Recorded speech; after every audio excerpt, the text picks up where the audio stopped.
नमस्कार, मैं JRS news के लिए गिरीश सिकरवार। जब दिल्ली की मुख्यमंत्री रेखा गुप्ता ने ये कहा कि मैं बनिया हूँ और किस प्रकार पैसे बचाए जाते हैं, ये मुझे अच्छे से आता है, तो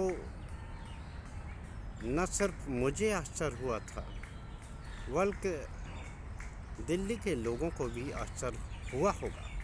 लेकिन पहली ही योजना से जिस प्रकार महिला दिवस के अवसर पर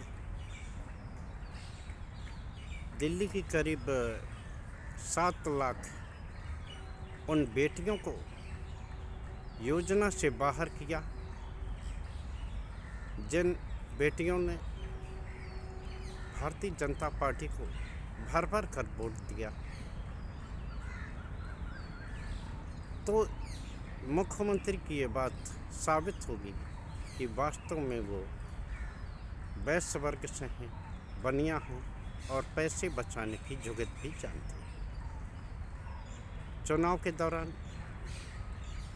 जब महिला सम्मान निधि देने की बात हुई थी, जैसे कि अब महिला समृद्धि योजना करके कर दिया गया है, उस समय ये वादा किया गया था कि 18 साल से 60 साल तक की महिलाओं को 2,500 रुपया महीना प्रति माह दिया जाएगा और इसका फैसला सरकार बनते ही पहली कैबिनेट में किया जाए। लेकिन जैसे ही माननीय मुख्यमंत्री ने ये कहा कि दिल्ली का खजाना खाली है, उसने ही ये तय कर दिया था कि अब कुछ भी दिल्ली के लोगों को मिलने वाला नहीं है, या जिसका वादा प्रधानमंत्री मोदी जी ने किया था कि आम आदमी पार्टी की सभी योजनाएं यथावत चलती रहेंगी, उस पर भी ग्रहण लगने की संभावना बन गई जब उन्होंने ये कहा कि 60,000 करोड़ रुपया के घाटे में डीटीसी बस, यानी कि अगर आपको मुफ्त महिलाओं को यात्रा बाधित होते हुए देखें या किराए में कुछ वृद्धि होती हुई दिखे, तो ज़रा भी आप आश्चर्य न कीजिएगा। इसी प्रकार जो मोहल्ला क्लिनिक थे आम आदमी पार्टी के, करीब 500 से 550 करीब मोहल्ला क्लिनिक अरविंद केजरीवाल ने जगह जगह बनाए थे, जिस पर कि लोग छोटी मोटी बीमारियों का इलाज कराया करते थे। उनको अपने पास ही अपने मोहल्ले में भी इस प्रकार की दवाएं मिल जाती थी, छोटी मोटी उनका निदान हो जाता था रोगों का, जुकाम, खांसी, बुखार आदि। लेकिन अब जानकारी मिल रही है कि नई सरकार 250 मोहल्ला क्लिनिकों को बंद करने जा रही है। वैसे ये मोहल्ला क्लिनिक कौन है? ये मोहल्ला क्लिनिक वो हैं जो कि किराए के मकान में चल रहे हैं। चूँकि नई मुख्यमंत्री वैश्य समाज से शामिल हैं और वो पैसा बचाने का हुनर जानती हैं, तो लिहाजा उन्होंने किराए के मकान पर चलने वाले मोहल्ला क्लिनिकों को ही बंद करने का फैसला किया। अन्य तमाम तरह की योजनाएं, जिन योजनाओं पर आप या तो उनका नाम बदलते देखेंगे या उन योजनाओं को बंद ही होते देखेंगे, क्योंकि वैश्य वर्ग की मुख्यमंत्री पैसे बचाने के लिए कुछ भी करेंगे। देखना ये है, कल मैं मुख्यमंत्री जी के निर्वाचन क्षेत्र कह लीजिए, या जिसमें वो कभी पार्षद हुआ करती थी पीतमपुरा। उस इलाके में मैंने कल वहाँ मुझे जाने का अवसर मिला,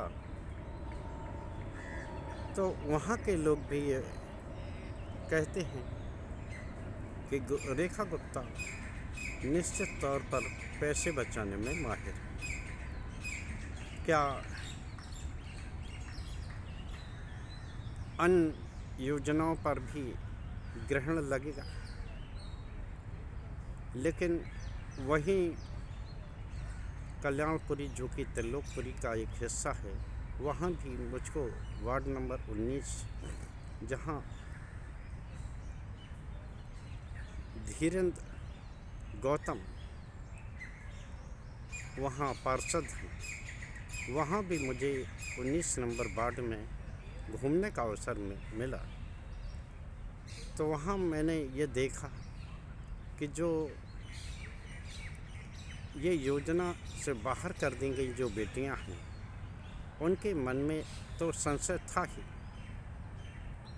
कि भारतीय जनता पार्टी उन्हें कुछ देने वाली अब नहीं है। हालांकि रजिस्ट्रेशन के लिए नया पोर्टल होगा, लेकिन उनके मन में भी ये टीस है कि उन्होंने नए मतदाता होते हुए भी नई सरकार को चुनना पसंद किया, प्रधानमंत्री मोदी के वायदे पर भरोसा किया। यहाँ ये सवाल उठता है कि अगर ऐसे ही संकेत मुख्यमंत्री को लेकर अगर गए, जनता के बीच में गए, तो कहीं वैश्य वर्ग के मुख्यमंत्री जो पैसा बचाने का हुनर रखते हैं, कहीं भारतीय जनता पार्टी के दूरगामी रणनीति पर कोई असर न पड़ता है। क्योंकि जिस तरह से वो उनका रवैया है और जिस तरह वो पैसे बचाने के लिए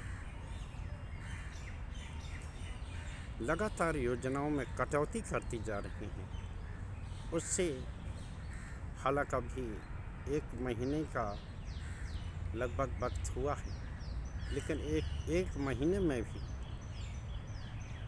लोग उनसे निराश से होने लगे हैं कि किस योजना को वो बंद कर देंगे, किसको सीमित कर दिया जाएगा। वहाँ जो भी मोहल्ला क्लिनिक है, वहाँ भी मुझे वहाँ जाने का अवसर मिला। वहाँ भी लोग ये कह रहे थे कि देखिए सर, मेरी यहाँ नौकरी यहाँ चल पाएगी कि नहीं चल पाएगी। उन लोगों से भी बात हुई जो वहाँ पर पदस्थ हैं, फार्मासिस्ट हैं,